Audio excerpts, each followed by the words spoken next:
A critical step in a person's development process is finding their why.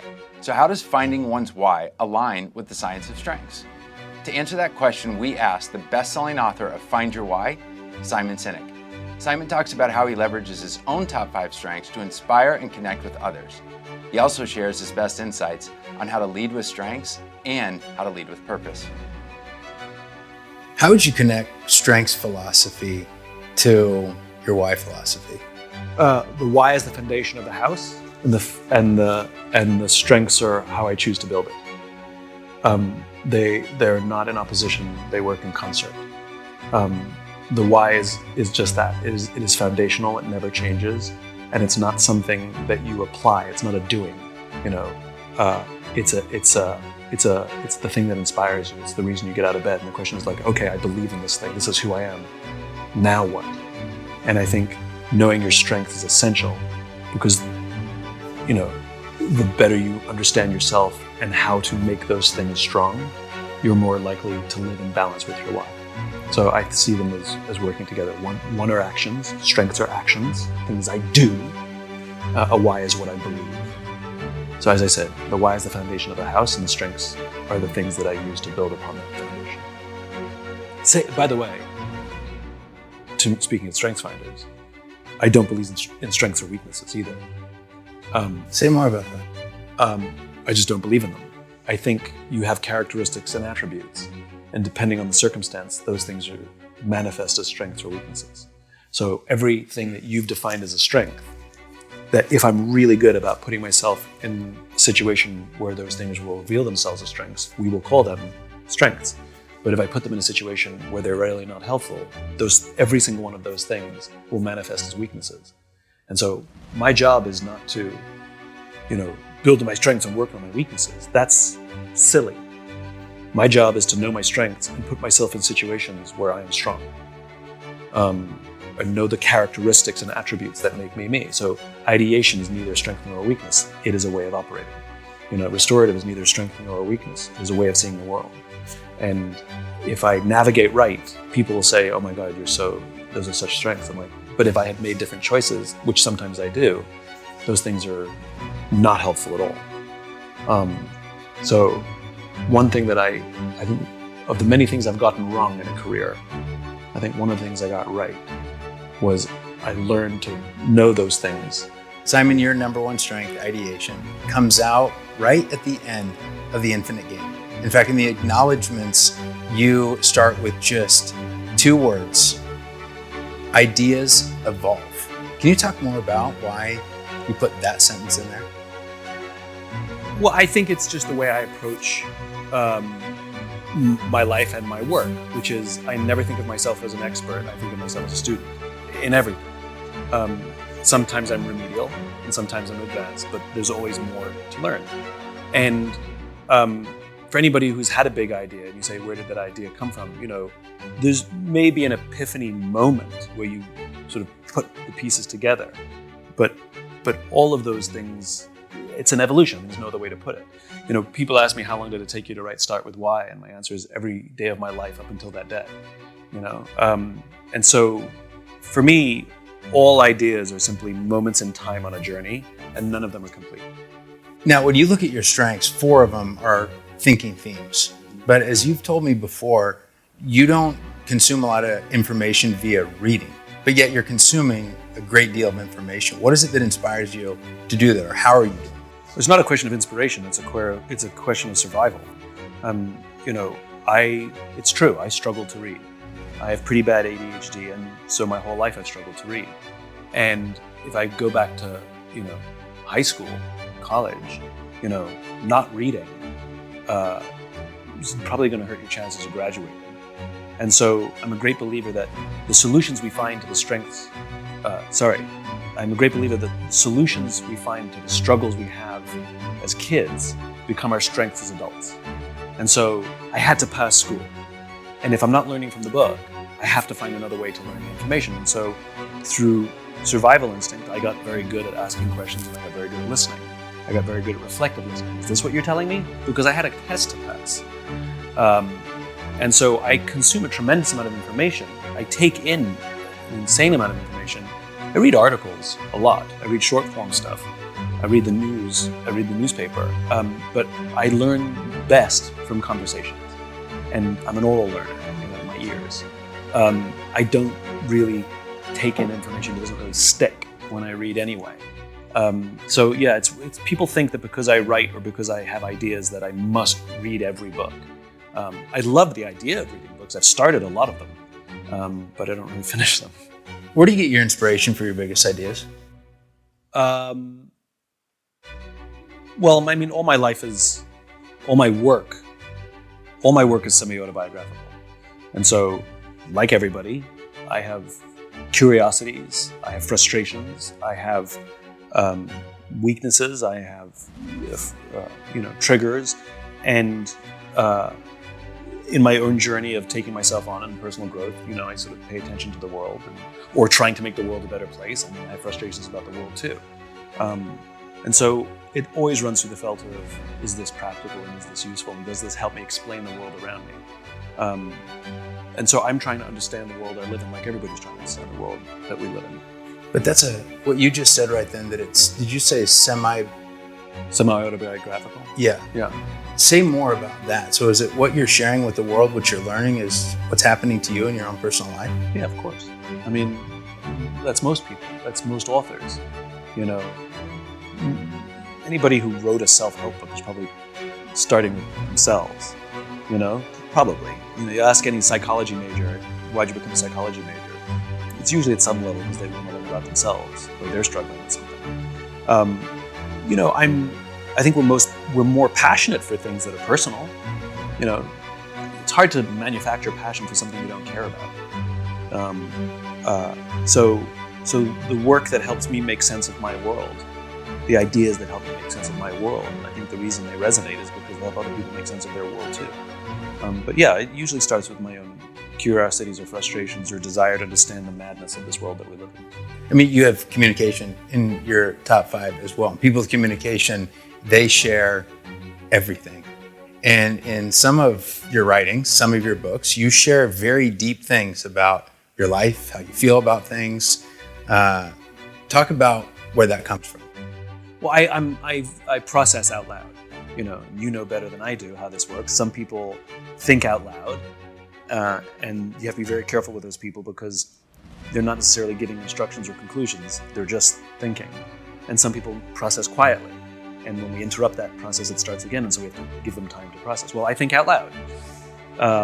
And so I think when I'm communication, my friends make fun of me. They say that I narrate my life. Like we'll be walking down the street and I'll be like, I need to get milk. And they're like, now? I'm like, no, I can go whenever. Like, well, then why'd you say it? I'm like, because I need milk. They're like, yeah, but why'd you say it? I'm like, because I need milk. Like they don't understand why it came out of my mouth, that it's not an instruction or something to do.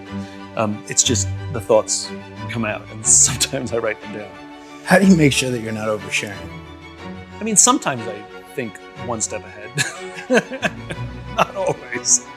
Sometimes I say things that I probably shouldn't. Now, you also have futuristic, Yeah. and it means that you're always thinking in the future. How far in the future do you think? Too far, usually, because I'll say things and people think I want it tomorrow or for next week, and I don't. I'm pretty far ahead, probably at least a year or two. Because for me, it's like it's the chain of events that I so adore. There are people who are better equipped than me to sort of like plan the exact route of what step to put into place next. But I'm thinking, if we get that step right, wherever it goes, and you get that step right, wherever it goes, and you get that step right, wherever it goes, we'll end up here.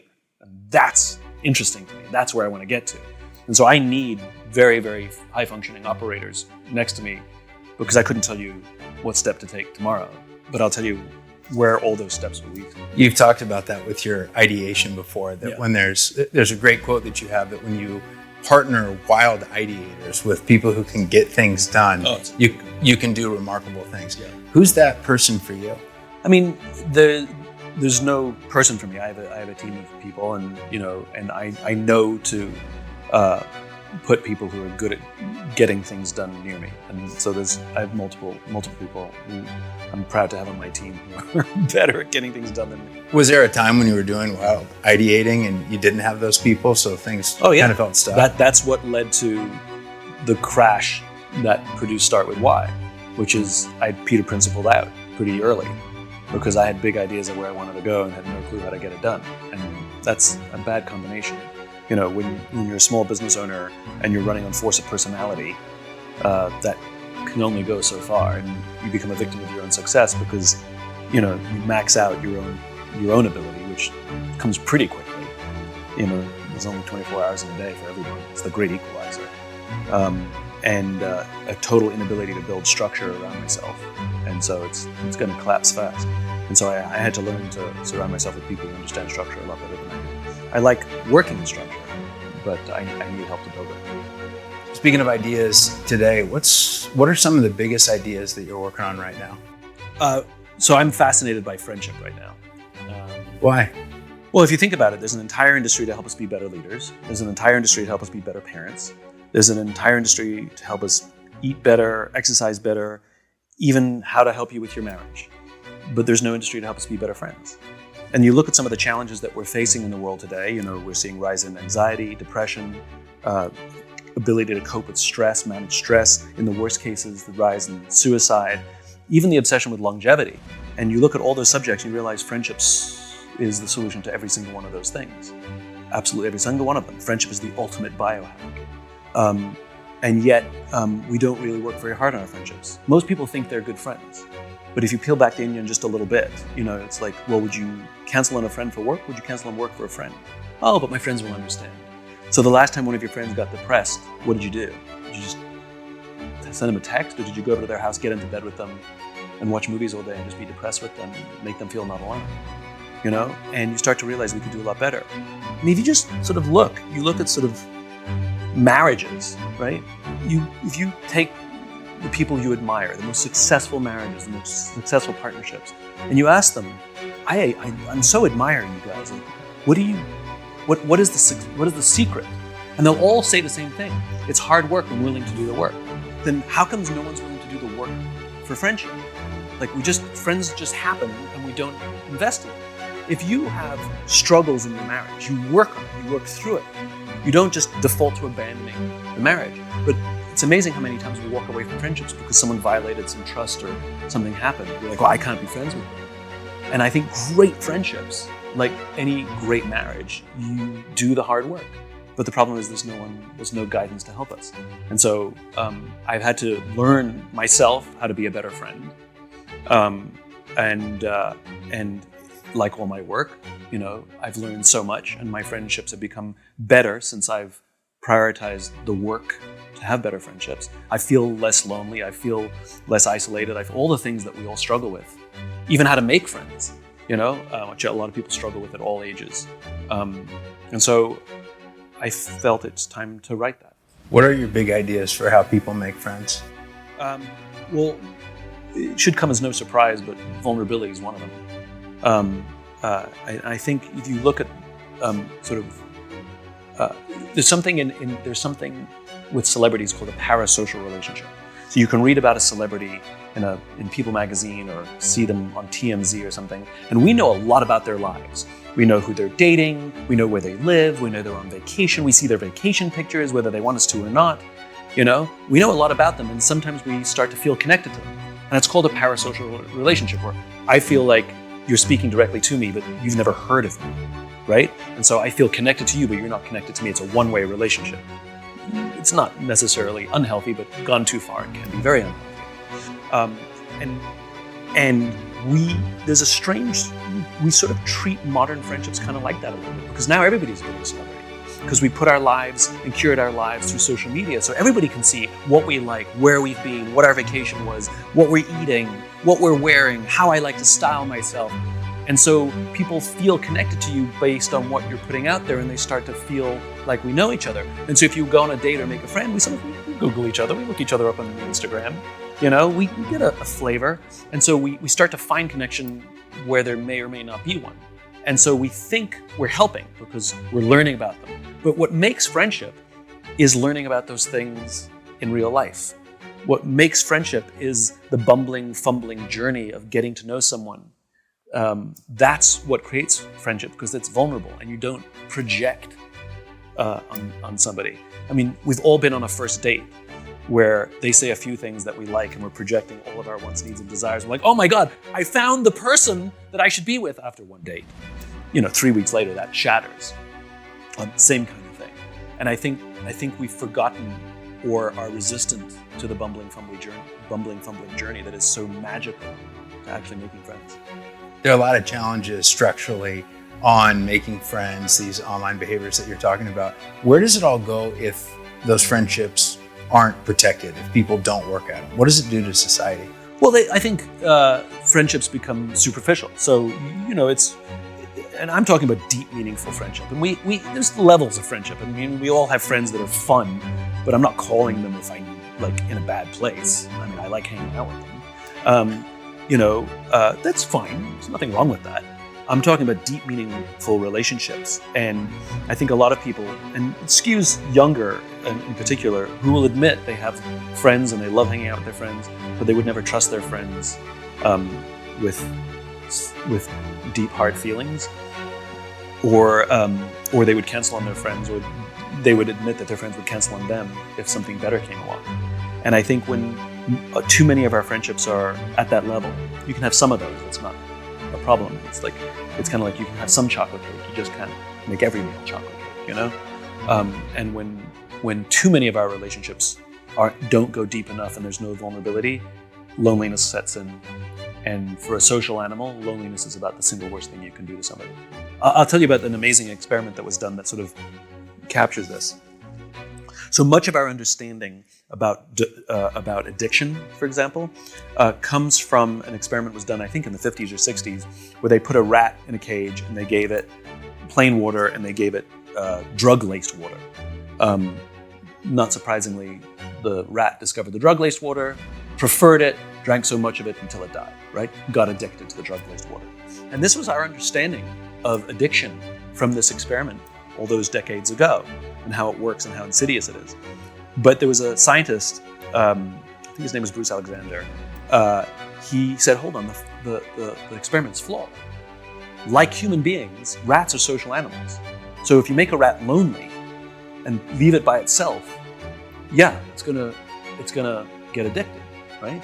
So he recreated the experiment where he put lots of rats in the cage, and they had mazes and wheels, and they were social, and they were having kids, and all of the things. And they had two waters, the plain one and the drug-laced one. They all tried both, and they tried enough of the drug-laced one to get addicted, but they can see from the data how much they consumed, that the amount of drug-laced water they took went straight down, and they only drank the plain water. And so it starts to lend some evidence to the fact that that when we are social and when we live in community and we have good friends, we're actually less likely to become addicted. And I think this is very significant now if you think about social media and the criticism that social media is getting for how addictive it is, especially to a young brain, which is all true, by the way. But it raises the question, is it the social media that's making the kids lonely? Or if kids had friends, all of us, if we were better at making friends and better at working on our friendships, do we actually become less addictable, less susceptible to addiction? And I would contend that if we learn to be good friends and if we teach our children how to be good friends, they're still going to have access to all of those drug-laced waters, all of the cell phones and social media. And though they are still dangerous, we may be less susceptible when we live in community and have good friends. Bowling Alone, Robert Putnam, he has the theory that things like bowling leagues, unions, that the very breakdown of those is actually contributing to this. Is he right? Yeah, I mean, same idea, which is basically what he's saying is we took away the rat park and we put everybody in a cage by themselves. And instead of drug-laced water, we gave them social media and a cell phone, And so you see people going through sort of I would call normal life traumas, getting dumped, breaking up, all that kind of stuff. And we go online and we cry to the camera by ourselves in our room. It's not very vulnerable to cry by yourself. And I don't know how many takes you make. Is that one take or is that 3 takes? But give them the benefit of the doubt that it's one take, and you say what happened. And I just want to share my truth, and I just want to put it out there, and I love you guys, by yourself in your room. Now say those exact words to a friend, and that's hard. That's vulnerable. It's easier to say them by yourself. So I think we need to do that more. I have a rule with all my friends, and all my close friends know it, which is no crying alone. If I don't care what's going on in your life, you had a death in the family, you're just stressed out of your mind, you had a fight with your spouse, I don't care what it is, you're just overwhelmed, the news is getting to you, whatever it is, but you just find yourself a little bit sort of overwhelmed by something. The rule is, it doesn't have to be me. You just pick up the phone and just say, do you have a minute? And cry. And so my friends are all pretty good about it. We're all pretty good about obeying that. And it makes a huge difference. It's amazing because there was a study that said that one of the things that makes content go most viral is when it's something that displays that you've been victimized in some way. So actually displaying those emotions appears to get more attention. Do you think there's some sort of spiraling we're doing because of that? Well, it's sort of like emotional clickbait, right? It's what it's the equivalent to? It's the equivalent to people putting together messages to say, happy birthday, Dad, on Instagram with a lovely, carousel of my dad holding me when I was a baby. Dad's not on Instagram. Why don't you just pick up the phone and call your dad and wish him happy birthday, send a cake, I don't understand the need to make a video to say, I've never made a video to say happy birthday to either of my parents. I like to call them on their birthdays and send them a birthday card and do something special for them. That makes them feel special. So I think it's something equivalent, which is, it's some sort of weird, sort of like, I don't know what it is, public display of I'm a good person. I don't know what it is. But is it also maybe their way of saying that I want to scream from the mountaintop how much I love my mom or my dad, to just share it with everyone, that there is some goodness there? So just do that second. Some of these pretty sophisticated things that they spent a lot of time doing. And sure, scream from the mountaintops how much you love your dad. I think that's lovely, so long as your dad knows it first or your mom knows it first. Like I said, I think we forget that the display of vulnerability is supposed to create connection with the person with whom we're displaying it. It's not supposed to attract sympathy or attention from people who we don't know or barely know. That's not deep, meaningful friendship. And it's not going to form deep, meaningful friendships because they'll look at it for 30 seconds. They won't even get to the end of the reel. They'll click like and they're on to the next. And your feelings are not affirmed how much you love your dad or your mom based on how many hearts you got and how many thumbs up you got. People must really know I love my parents a lot, I think that you're sort of making the point of that sort of strange parasocial world we live in. With Futuristic, you've inspired thousands in painting a vision, or at least understanding the future. Has there ever been a time when you could see something so clear in the future, but you really struggled to bring people along or land that point about what the future will look like? So let me change the question slightly, which is, when I'm articulating a vision of the future, it's not a question whether I'm articulating it right. And by the way, everybody needs to work on communicating clearly. It's a learnable, practicable skill. We don't learn it, we're not taught it. So it's kind of left to luck. Some people have the innate ability, some don't. Some work on it, some don't. And there are a lot of frustrated people with great ideas because nobody can hear what they're trying to say. Well, you bear some responsibility. But the bigger issue is we pick the wrong audiences, which is, and I learned this, thank goodness, pretty early. Two things that have been profound in the spreading of my ideas and my own career are two things that I treat like religion. One is starting with why. I learned to stop talking about what I do, and I started talking about what I believe.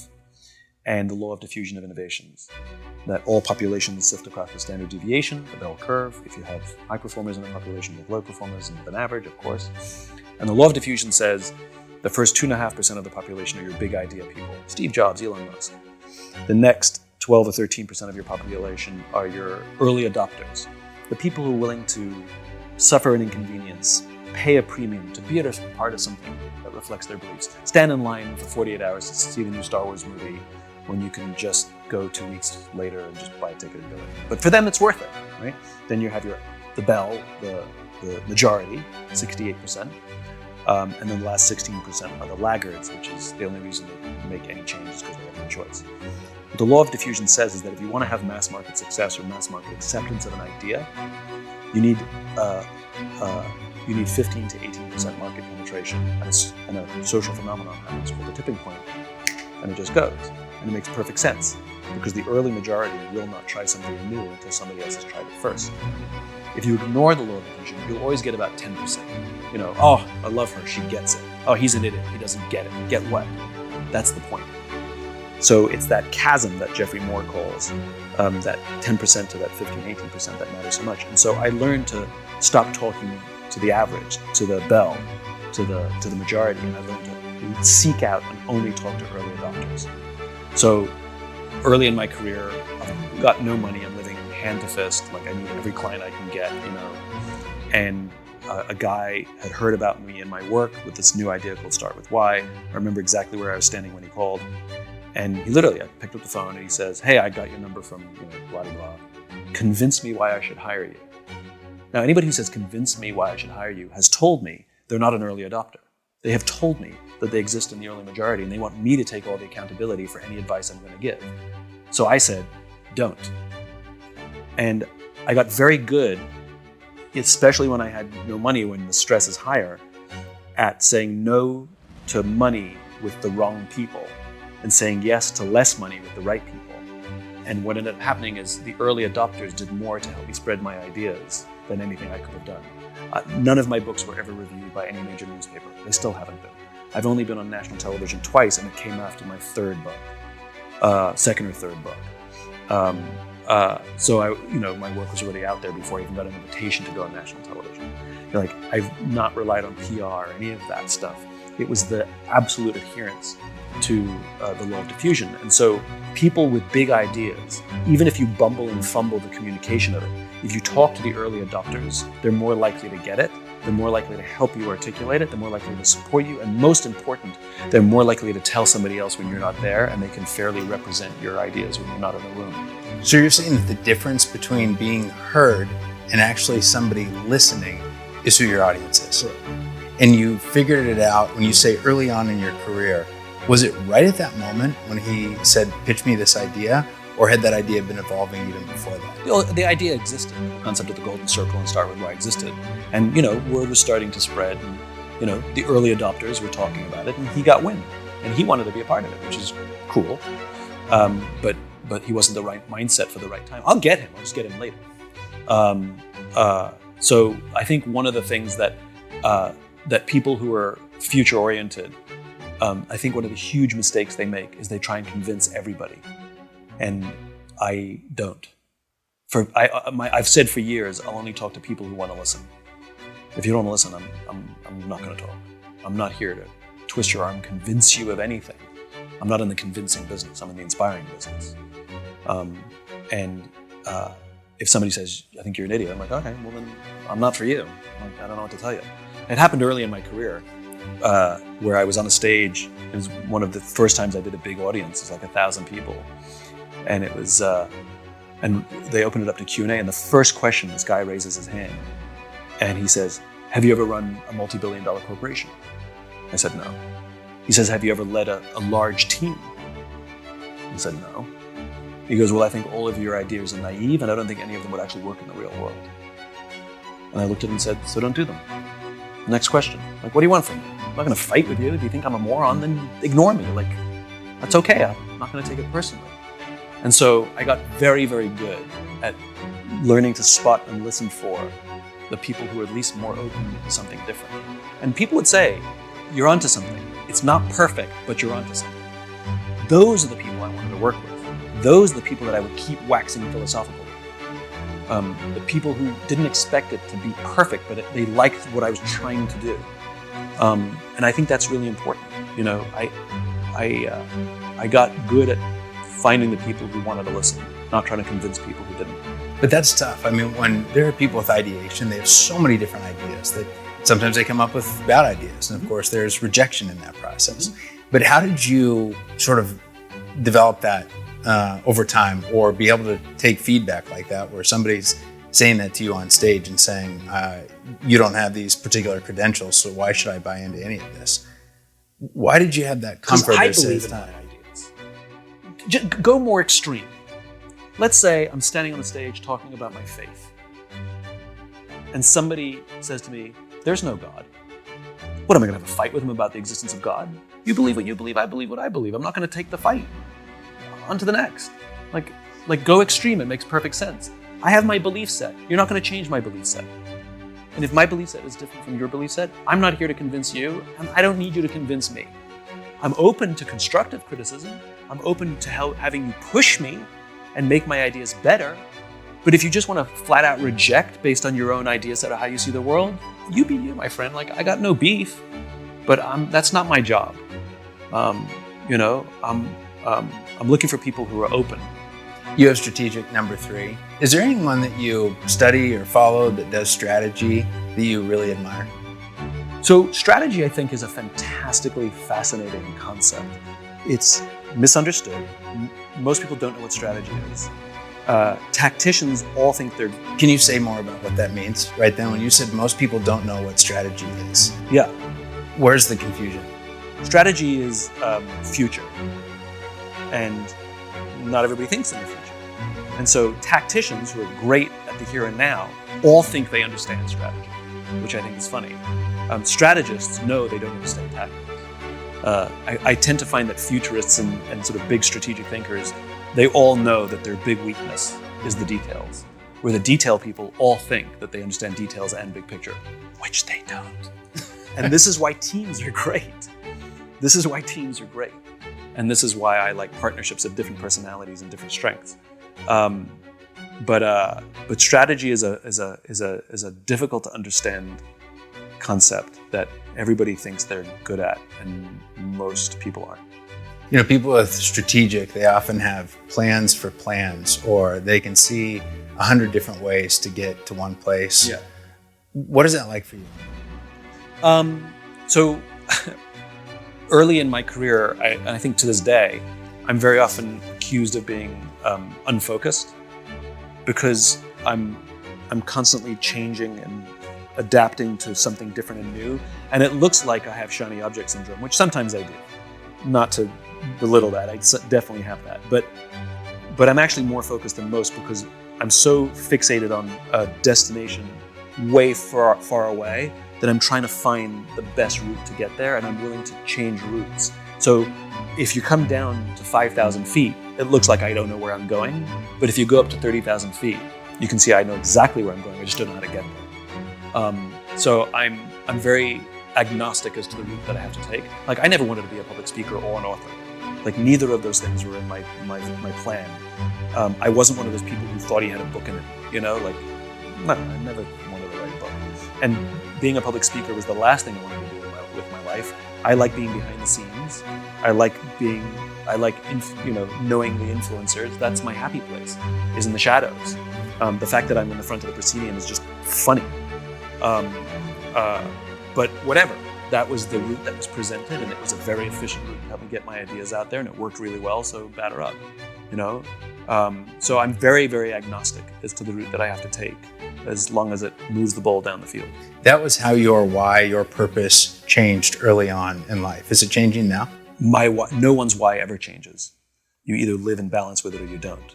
Like, you are who you are. You're fully formed by your mid to late teens. You're a product of your upbringing, the experiences you had, the opportunities, the people who believed in you, the coach who saw something in you that nobody else saw, the trauma that you experienced make you you.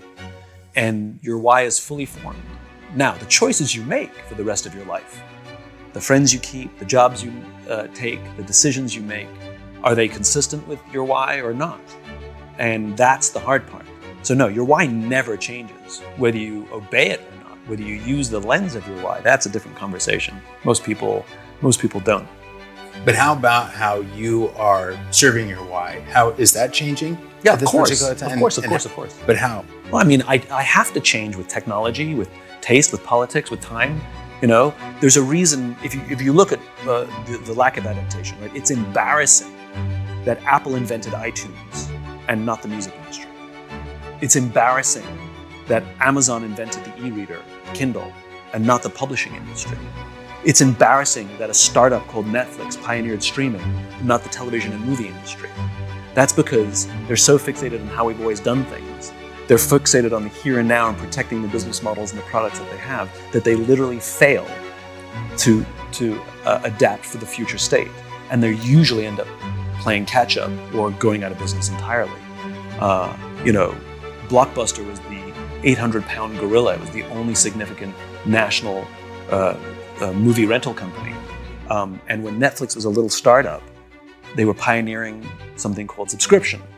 You know, we knew streaming was coming, but the technology wasn't good enough yet. So they started with, they would send DVDs to your house and you could keep them as long as you wanted, right? You could have three movies at a time. And the CEO of Blockbuster could see the writing on the wall, and he went to the board and said, I think we need to experiment with subscription as a model.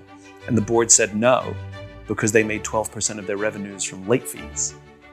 Well, one of the biggest companies in the country doesn't exist anymore. And so just because you're big doesn't mean you're going to last. It just means you're big. That's all it means. So I think the ability to adapt and adjust for the times and stay fixated on the very distant future is a better survival mechanism. When you're writing a book or even an article and you first stare at that blank page, what do you do to overcome page one? So I have a trick, which is I start writing, and I start writing like most people, which is I try to make a rational case, and I start writing, and then I finish the piece, and then I delete the first paragraph, almost always, and it's a much better piece. Because the first paragraph is us trying to ramp up, and the real writing, the real idea set starts to happen later. And I look at other people's writing and I'm like, oh, if they just deleted the first paragraph, it'd be a great piece. So it's I don't need to figure out a hack to get to the second paragraph. I just get to the second paragraph and delete the first. So, but when I'm staring at a blank page, I have to have at least an inkling of an idea, something I want to share or write about. You often talk about the importance of trust. How do you use your communication to build trust? I think that everybody attempts to use communication to build trust. The question is it effective or not? Building trust in business, in personal life, in any, it's all the same thing. It's human being and human being. And when we make it all rational, it doesn't build trust. And when we're willing to take risk and share vision, sharing future, your vision of future orientation, that's vulnerable because people could not share that vision. And so it takes a risk to put it out there. When you talk about what you have done, you talk about your credentials, that's low risk, right? Like I went to Harvard and I got a PhD and I've been working in this company for 10 years and fastest growing executive, and look how many clients I've helped build their portfolios and billions and millions of dollars, blah, blah, blah. So what we're doing is sort of trying to make people feel at ease, I guess, with working with us. But there's no risk in it. There's no vulnerability in it, right? You're putting out a bunch of credentials versus somebody says, I wake up every single morning with a very clear vision of the world I want to live in. I imagine a world in which the vast majority of people wake up every single morning inspired, feel safe wherever they are, and end the day fulfilled by the work that they do. And I've been doing it this way, and I've had success bringing along people to help build that vision. I built a business all with an attempt to drive towards that. Now that's hugely vulnerable because you'd be like, nope, don't want to live in that world, right? But what it does is, if people do want to live in that world, that's deeply emotional. All the other stuff is rational, convincing. Its very nature is rational. I will prove to you. That's a formula. Literally, it's a proof. It's science. Where if you're willing to share something vulnerable, like future states that you imagine, in terms so clear, it's like they can see the movie that you're describing. It's deeply emotional and much more likely to create an emotional connection with you, which is also called trust. What do you say to those executives that are a bit more robotic? and you say to them, you need to show that vulnerability, and they struggle and say, that's just not in me. What do you say to them to overcome that? I mean, I take them out of the work context. I'm saying, do you tell your kids you love them? Do you tell your spouse you love them? Or do you think, on the day you said I do, I'll let you know if it changes? It's like, do you think it's important to tell your kids you love them? Yeah, but this is work. It's not my children, it's not my family, it's work. I'm like, okay. It's human beings. You want people to trust you. Trust doesn't know. Like, the human brain doesn't suddenly go into work mode or personal mode. The human brain is constantly scanning, can I be vulnerable with this person, or do I have to keep my guard up with this person? Constantly in fight or flight, sort of evaluation. So you might think that, but that's not how the brain works.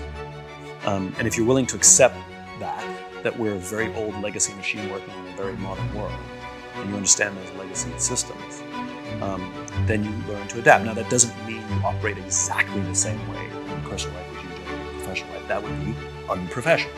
You have to be, emotionally professional. You can't sit at work and say, I'm having a bad day. You can't do that.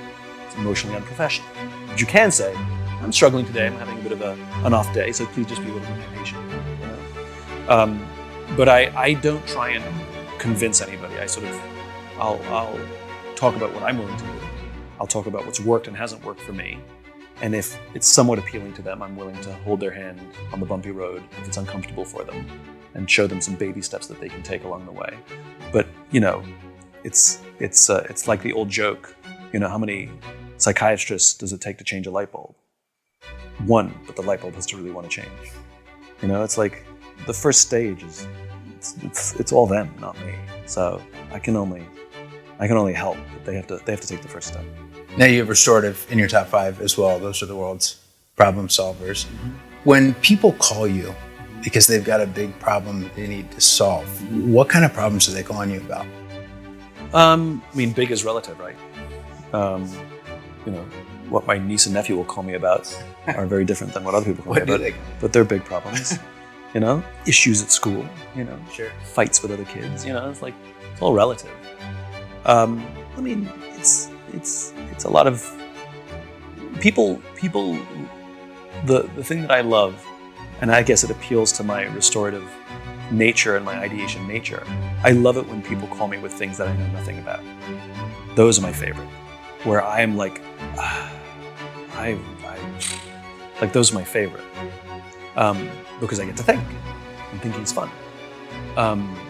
And so I like it when they tell me about the struggles that they're having at work. I like it when they have market challenges. I like it when they have, supply chain issues, stuff that's like not necessarily in my wheelhouse. Somebody once described me, which I kind of like. They said I'm like a brain attachment.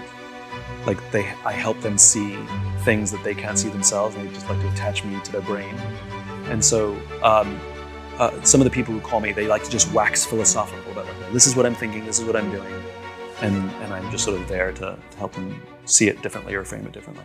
Those are really fun. And how do you position yourself in terms of either solving it kind of yourself or giving them the space to solve it on their own? How do you do that? I guess it goes with the ideation, right? Which is, I'm very clear. I don't think I'm right, and I don't think I have answers. I just have a point of view. I have a perspective.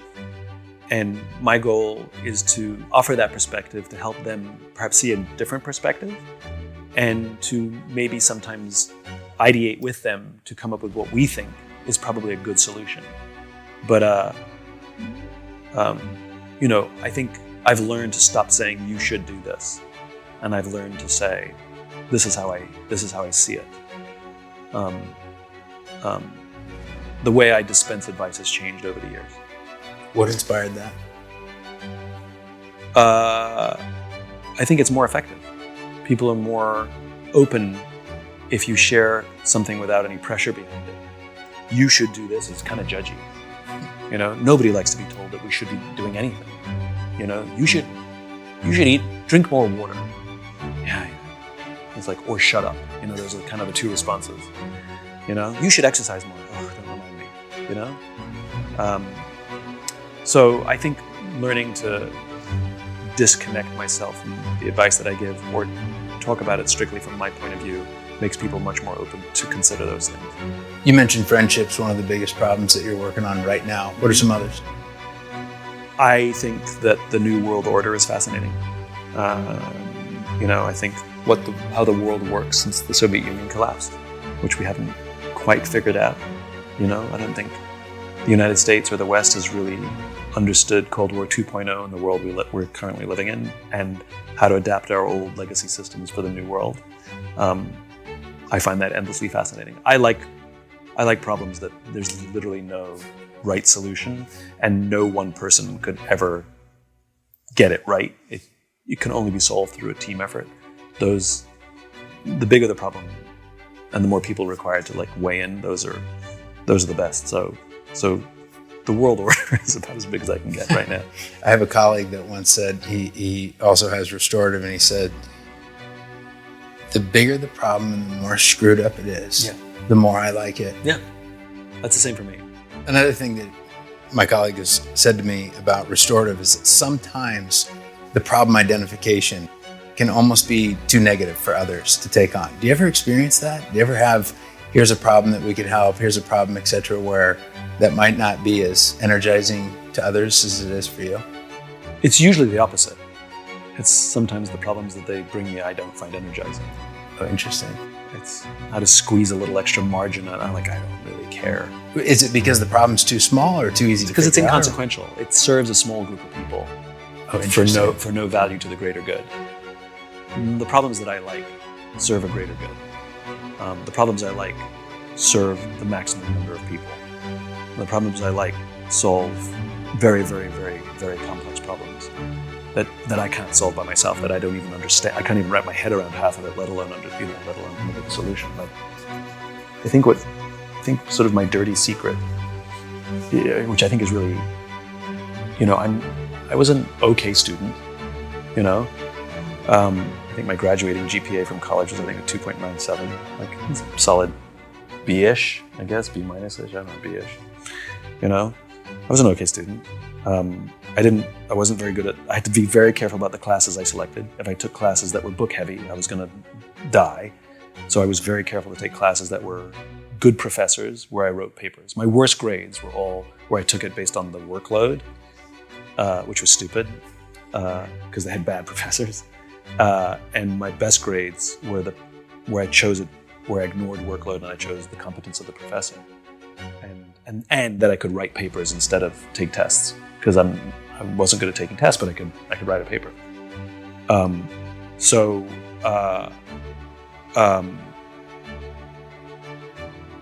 think my sort of my dirty secret is I'm very comfortable being the idiot in the room. I'm very comfortable not knowing what's going on and saying I don't know. I've been in rooms with executives where they're all nodding and saying yes, and they all have MBAs and went to fancy schools, and some consultant, and this actually happened, some consultant's giving some big presentation and they're all going through the deck and they're all nodding. And I'm the first one to be like, so sorry. I know I'm the only person in here without an MBA, but I don't understand what you're saying. Can you just say it in different, dumber terms so that I can understand? I'm so sorry. And the consultant will be like, oh, try explaining it again. I'm so sorry. You're saying A plus B equals C, but the logic of presenting is A plus B equals D. I'm sure it's me. I'm so sorry. And one by one, all the executives go, yeah, I don't understand either. Well, it took the idiot to say something because nobody wanted to be humiliated. And so, because I see myself as a student and I don't try and pretend to be an expert, I've learned to be very comfortable saying I don't know or I don't understand. And it turns out a lot of people don't know or don't understand on a daily basis. And so I think one of the greatest things anybody can learn is to say, I don't know, or I need help, or can somebody please explain this to me? And sometimes it backfires, sometimes you'll get humiliated, but them's the lumps, The benefits outweigh the detriments. Self-assurance is your number 6 theme. And self-assurance, of course, people are comfortable in their own skin, but they also are contrarians and they kind of go against the grain. You seem to do that a lot in your books, in your writing, and a lot of things you say. Or in a moment like that. Can you talk more about that and how you get energy from things like that? I think any contrarian, I'm not a contrarian because I've never viewed myself as a contrarian. Contrarians, and I've worked with contrarians disagree with everything no matter what. Everything is like, it's frustrating. And Simon is a story of my life. Yeah, I don't have that. I don't have the need to disagree with everything that's being said, just to be contrarian, you know? Oh, let me take the opposite point of view. Please don't, you know? But I'm okay questioning the logic on the table. I'm okay saying, is that true? Do we know why that's true? Do you know that to be true for sure? Is there any alternative? Like that I'm okay with. And I love it when people do it with me because it forces me to check my own thinking, right? And I just like a successful couple, like in a marriage or a relationship, where they don't fight to be right, they fight to they fight to get to resolution. When I debate, I don't debate to be right, I debate to advance the argument. So I'm perfectly happy to go, oh yes, what you said is brilliant, right? Because we're moving the argument.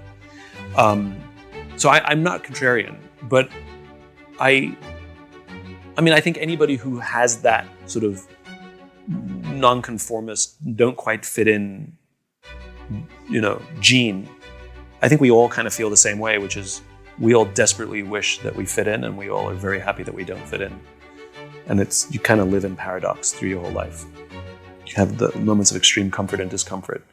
Like I really want to fit in more, but I really like not fitting in. So it's, like I said, there's no resolution, just live in paradox. I know there's a group of people who are listening going, yep, and there's a group of people who just don't understand. But those who know what I'm talking about know what I'm talking about. You talked about the New World Order 2.0. Cold War 2. When you're thinking futuristically about that, is there something that we should be hopeful about? Or kind of what does your crystal ball say on all that? The answer is it depends. It can go in any direction depending on the choices we make. I will say at a high level without, otherwise we'll have to do a whole new video on Cold War 2.0. But at a high level, if you look globally, I lament the loss of idealism in the world. We've become very finite in our thinking, very tactical. And there are many reasons for it. But if you look at sort of what Jack Welch and GE did to capitalism, they broke it.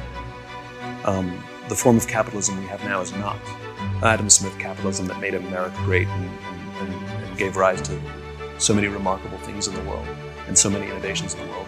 It's a twisted, deformed version of capitalism that prioritizes short-termism and wealth accumulation to the few at the expense of the many. And that's not what capitalism is about. And yet, because there's a generation that's grown up in that, they think that's what it is. And that's why we see the rise of populism around the world.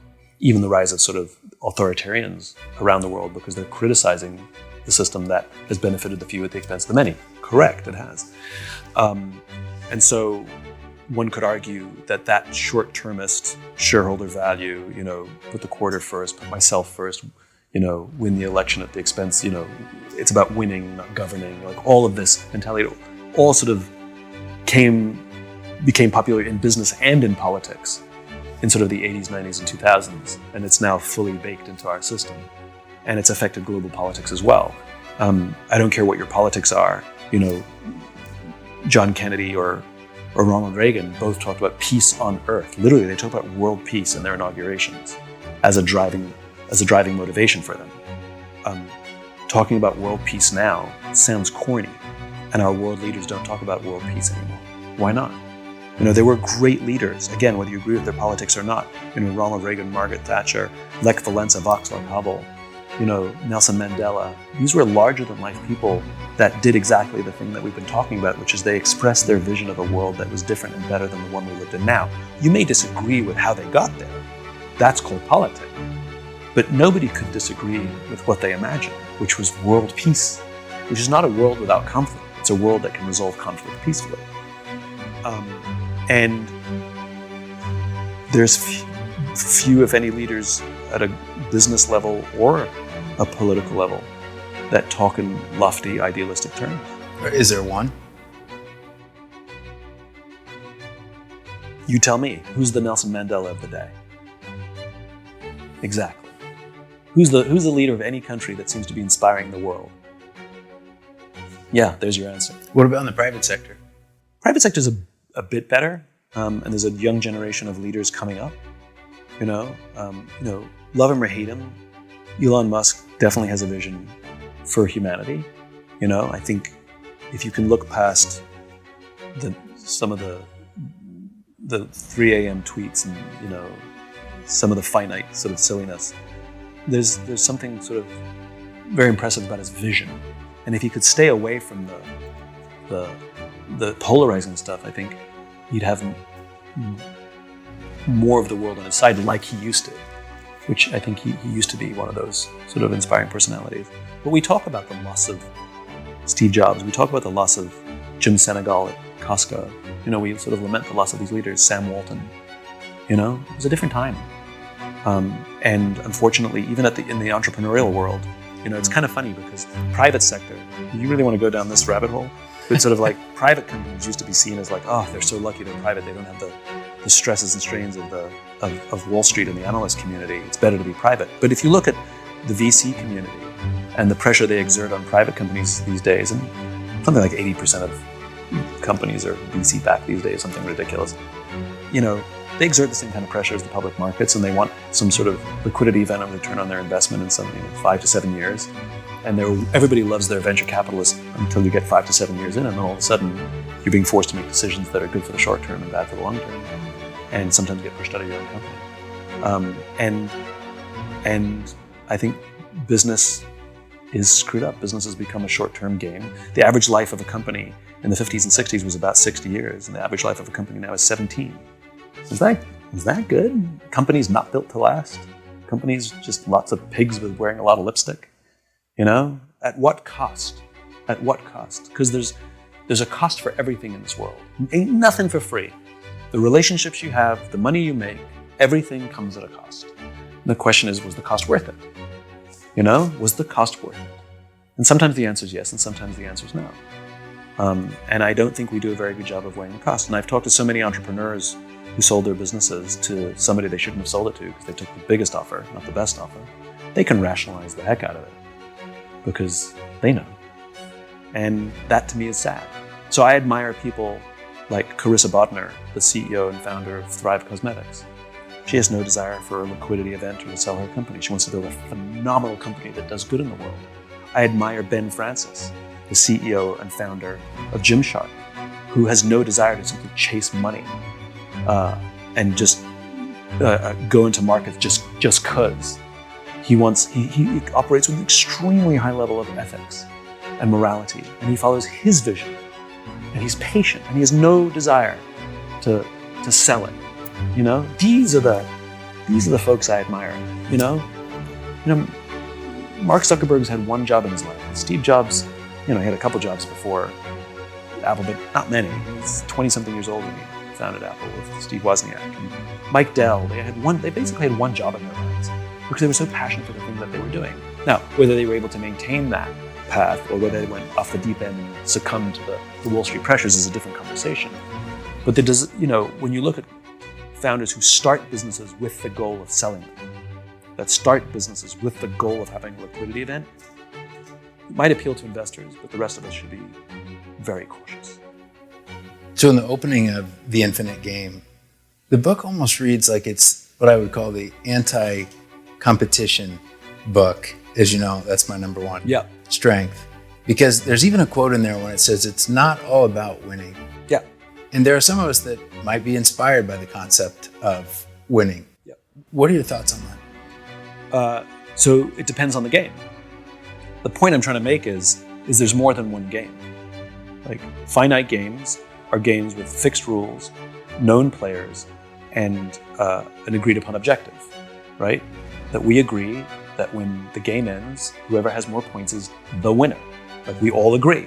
Nobody says, well, hold on, let's just play another 3 innings. I'm sure we can come back. No, that's not, it's the end of the 9th inning. Like game is over. Like we agree to that and walk off the field, right? There's a fixed beginning, middle, and end. That's important.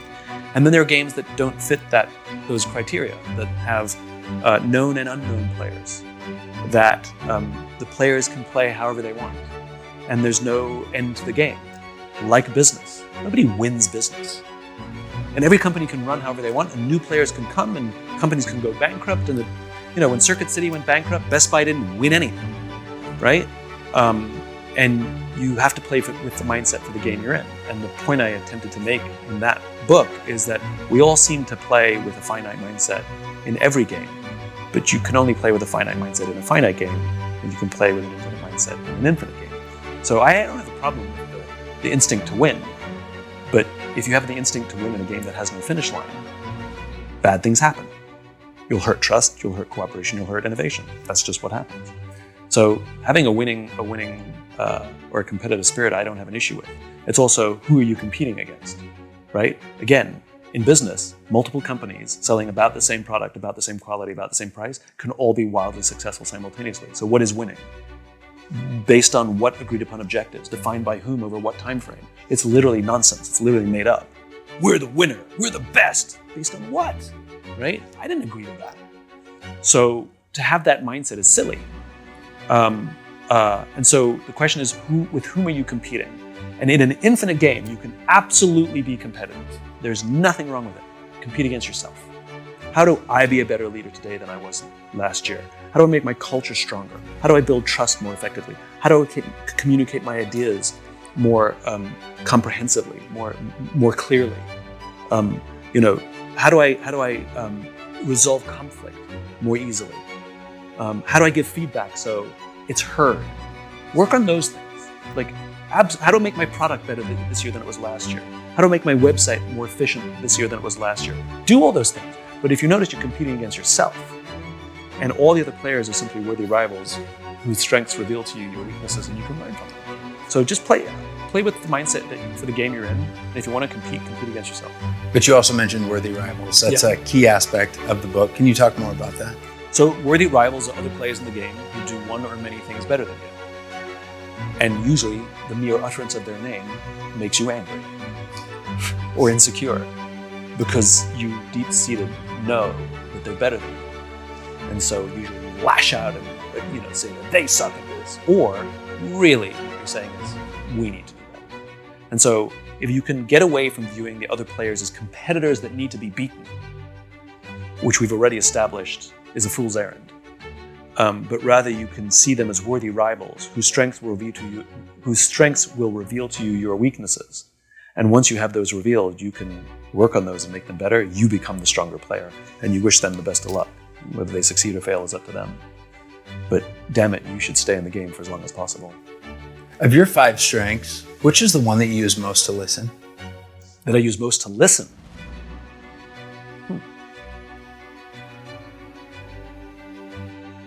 Well, I have to believe that it's the top strength, right? It's the ideation, I would guess.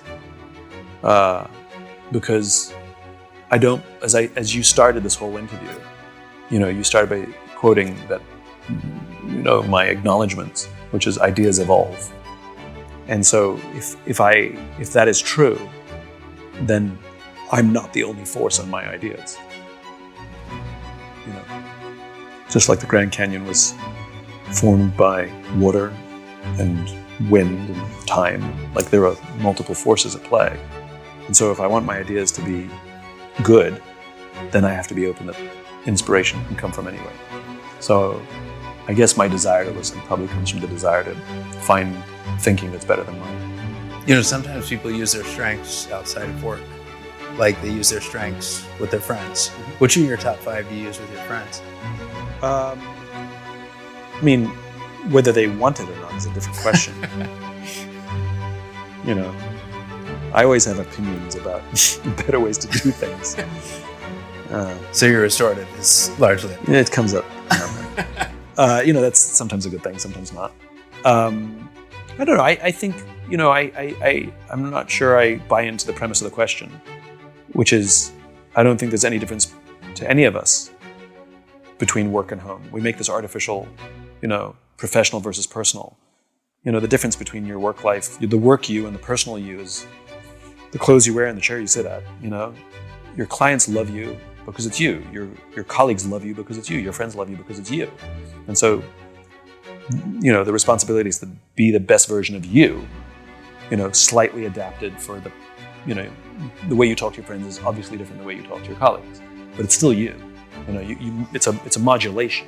It's not a switch. So I have to believe that all the things that make me effective professionally make me effective personally. When you think of your top 5 strengths, is there one of them that you feel like you draw on the most when you're inspiring people? Well, don't they all work together? They can. I don't know how they wouldn't, for me. That's fair. So I think, if I was future-oriented and I lacked communication, I'd probably just be frustrated, and so would everybody else. I'd just be angry.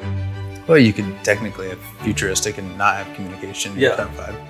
Yeah, but I'm saying for me, Oh, I see what you mean. that would be frustrating for me, because part of my process is communication. It's part of my thinking. Like, communicating is part of the thinking. So I'd sort of be frustrated that I couldn't get my ideas out for myself, let alone for other people. So I guess you're asking me, like, what's the most important part of my fingerprint? I'm like, I don't know. It's my fingerprint. Like, fair. you're asking me to describe my personality and which element that makes me is the most important. I guess at various points in time, for various reasons, they all fluctuate and play their role. But at the end of the day, what makes me is all of those things. That's fair. I can't. Well, I love all my children. There are a lot of people right now, I think, that are concerned that there has been a decline in purpose among the younger generation here in the United States. Do you think that is happening? There's a decline of purpose in every generation in the United States. Just as I said before, we have leaders who don't inspire us with vision. They don't offer us purpose. So where are we supposed to get it? I don't buy into the fact that everybody has to have a vision. That's not fair. Not everybody's visionary. Your work reveals that. There are some people who are predisposed to think in the future and have vision, and some don't. And it's not fair to say that everybody should have all the strengths that you talk about. That's just not true. And so I don't believe that we all have to have a vision, but we all do have to find the vision. So I can find the vision of somebody else who inspires me, and I make their vision my own, just like people did with Nelson Mandela or Václav Havel or Lee Iacocca or, all of these folks. People took their vision and said, I believe in that, John F. Kennedy, yes, Martin Luther King. That's the world I want to live in. That vision becomes mine. So you have to find a vision. You don't have to come up with a vision. But if nobody's giving us vision, then except for the, minority of people who are considered visionary, the rest of us are left seeking. And I think what we have is a population right now that's in seeking mode, looking for meaning, looking for purpose, looking for grounding, looking for community. And we find it in fits and starts that are temporary or politically oriented. But none of those things are sustainable, nor do they create unity. Vision, when it's communicated right, brings people together with different politics because we share the same ambition. That's what the political parties are, by the way, not to make this political, but the founding fathers said, all men are created equal, endowed with these unalienable rights. The debate is, how are we going to do that? That's the debate. Nobody disputes the vision. That's fine. The question is, do we believe we should help more, or should we sort of just reward the people who did? We debate how we do it. And that'll change. It goes in and out of fashion, just like the parties go in and out of fashion, depending on politics, tastes, culture, technology of the day. But that's the debate. And I think our political leaders have forgotten to remind us what unifies us for finite personal gain. But that's a different conversation. You talked about the world, but the United States Yeah. is in a tough spot. Yes. What does your futuristic tell you about where things are going? I tend to skew optimist. I tend to believe that the world tends toward good. It's not a question whether the United States will exist or not. The question is in what form, and will it be able to be an ideological exporter or not? In other words, will people want to follow our lead or not? And for many years they did, because we were inspiring and we told a good story. And just compare it to the United Kingdom, right? Great Britain was a once inspiring empire that people followed and wanted to be like. I don't know, it's still a great place to live. It's still a cool place, but on the world stage, I don't hear anybody saying, be more like Great Britain, right? it was a once and great empire. And so, you know, I don't think America is going to cease to exist, but the question is in what form? I think that's up for grabs. How does somebody build hope in a pessimistic world? Very easy. Surround yourself with people who are hopeful. It's contagious. You know, pessimism is contagious, but so is optimism. And the only way to beat pessimism is with optimism. If you find yourself surrounded by downers, hang around with some people who see the world as half full and watch what it does to you. It's kind of amazing. Is that one of your strengths, or what is it that makes you so optimistic kind of all the time? It's probably brain damage. You know, my mom dropped me when I was a baby, and then that's it. So, but I think I get that complaint even at work. Like, why does Simon, like, maybe tone down the optimism a little bit? I just believe that even in darkness there's light. You know, I believe in every tragedy there's a lesson, or there's a relationship. You know, if you have somebody who dies in your family, you find yourself reconnecting with family who you haven't seen in years, or relationships that were broken become repaired, like, or people put their political differences aside because a hurricane just came through the neighborhood and we're going to help each other. Like, I can't help but see. I always view the world as balanced. You know, nature abhors a vacuum and it seeks equilibrium at all times. And I always seek to find balance. And so when something bad or dark happens, I always look, okay, what's the balance? But at the same time, when something good happens, I remain measured and say, okay, but what's the cost? You know? And so I think it's less obvious when it's an optimistic thing because everybody's so focused on the positive thing. But I'm like, okay, this too shall pass. You know, just relax. Yes, we had a great year, but, you know, a lot of work to do. You know? Something good happened, great, wonderful. Don't squander it, you know? So people don't notice that I'm actually pretty measured after something really good that happens. Like, I'm not the one like standing on the chair hooting and hollering. I'm sort of like, all right, let's move on, you know? But at the same time, when something bad happens, it tends to stand out more, just because I think in hard times or difficult times, the person who's the optimist, but I'm always the same. I'm always the one seeking balance. So I think that's all it is. I always want to know what the opposite side that keeps this thing in check. Because both are always present. And what makes you most inspired about the young generation today? I think that they are willing to challenge some of the existing notions of what business and capitalism should be. That they are attempting to throw out Jack Welch and say, that doesn't feel right. They may not know the right answer, the right path, but something feels wrong. And, you know, conversations about triple bottom lines, or there's more to running your business than just the money, or, you know, maybe putting the livelihoods of human beings before a quarterly profit. You know, that maybe if the company's profitable, we shouldn't lay people off just because we missed an arbitrary projection. Maybe we shouldn't do that, you know, and I like that. And there's some young leaders like Brian Chesky at Airbnb, or the guys at Sweet Green. You know, I think they're attempting to find a way of how to do it differently, how to do it for the next generation. So I'm hopeful, but it has to be constructive. You know, I'm all in favor of saying the old way is broken, absolutely. But I want to hear the ideas, and I want people to experiment with the ideas. But I'm hopeful. I like that. You know, the old generation, the boomers, are clinging on to that old Jack Welch way because it benefited them. And I think young people are saying, maybe not. Simon, thanks for sharing your strength story today. I know you've inspired thousands around the world, but you've inspired a lot of us at Gallup too. So thank you. Thank you very much. I appreciate it. Thanks for having me on.